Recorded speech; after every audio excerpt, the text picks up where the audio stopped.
Alright, hello. For many of you who do not know me or do not remember me, my name is JENAE Edwards. Welcome to my channel. Nader, oh my gosh, I cannot believe I said that. As you guys have seen, I made a video about how I made my prom dress. The purpose of the video was really to help others in making their prom dress as well, because I found that when I was looking for information to find my prom dress, I couldn't find everything that I needed. Now, certain parts of my video were unclear, so now I'm going to clear up some questions that you had.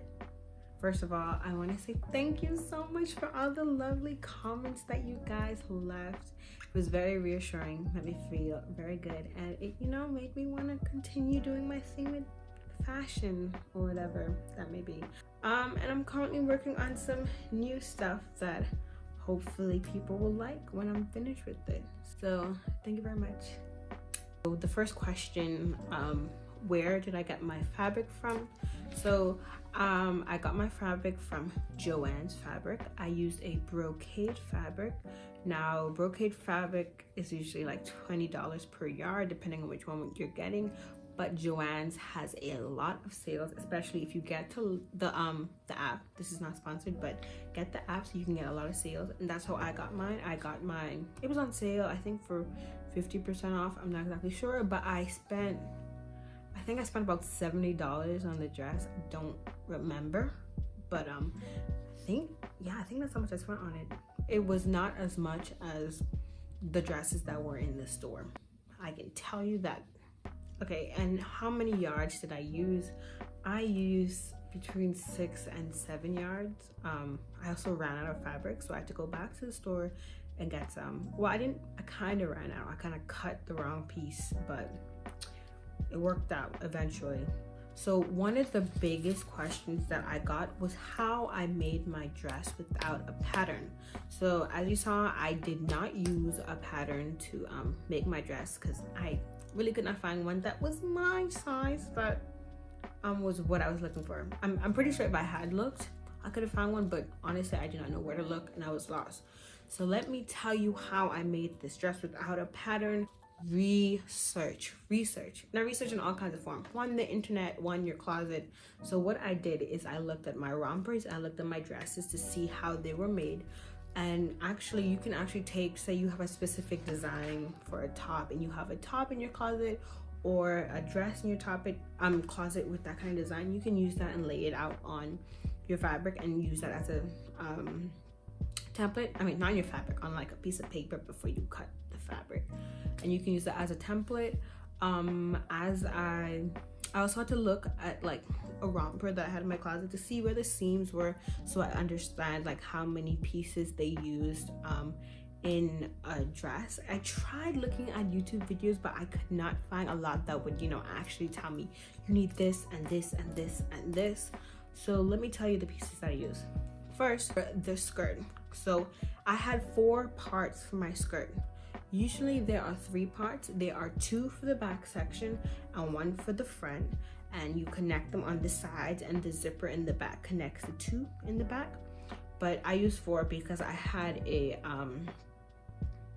slit, and with the slit you have one piece that's like 3/4 of the length of the front, and the other's a quarter, or actually a little bit more than a quarter, so they overlap a little bit. That was the slit.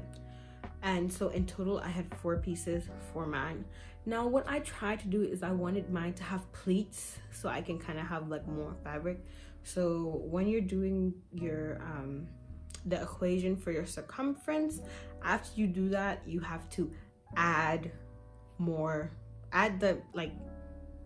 how big you want the pleat to be, so add the size of the pleat to that. Then you do all that math to basically find your circumference. You can measure all the way around, and then flip. How do you do that again? And then I think you divide it by 4, so that then you fold over your pattern. Honestly, I don't remember. Sorry, please excuse JENAE's deliberation at this moment. It was 4 o'clock in the morning and she was finding any excuse to not study for her final the same day. But what you need to do is find the radius of your waist. So you get the circumference and you divide that by 2 pi in order to find the radius. So when you want to add pleats to your dress, you take the full length of the pleat, and say your pleat is 1 inch, as in an inch fold.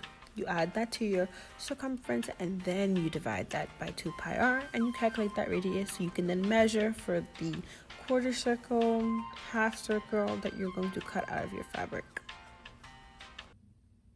Why am I doing this? So for my top pattern, what I did is I remember looking at this video. I believe it was called Making a Prom Dress in a Day. I will put the description, the video description at the bottom. Basically, for the pattern for the top of the dress, I just eyeballed it and just kind of figured out how I wanted to look like for mine. So I looked at her video. She didn't show how to use, like, she kind of showed how to make a pattern. She used one of her tops as a template for her pattern, and all I did was just looked at how the pattern looked in that video and just kind of made mine to the shape. And so I remember I had 3 sides. I had one for the front, and 3 parts: front part, 2 sides that, you know, was sewn together in the back. And it's for the top of the dress, it goes from your waist up, so the bottom should all be the same size as your waist. And so all you gotta do is just divide that up, and bada bing, bada boom, you have your part for the top of the dress. Piece of advice I would give you: if you want to make your dress, do it. Go get that fabric, girl, and you go make that dress, or boy, whoever. Go and make that dress. Actually, before I started making my dress literally a week before prom. Took me 5 days to make it. But I had the fabric probably 2 to 3 weeks before I started making it. But I was so scared just to make that first cut, afraid that I would ruin it or mess it up. And honestly, you may ruin it and may mess it up, but that doesn't mean you cannot fix it. Trial and error. So don't be afraid. Just go ahead, make that first cut, cut out those pieces, start sewing them together, and do not waste time, because if something does happen and you need to fix something, you need time to do that. So actually, when I first put the skirt on the bodice of the dress, the waist was too big. I had cut it bigger so that I could accommodate for pleats that I want, but I guess I did not follow the pleats properly. So what I did in order to make it smaller is that I had to sew what I learned are called darts. If you want, you can Google that, so you can also see what a dart is. It's basically like bending the fabric and then sewing along the line where it is creased, and it kind of just cinches the waist and makes it smaller.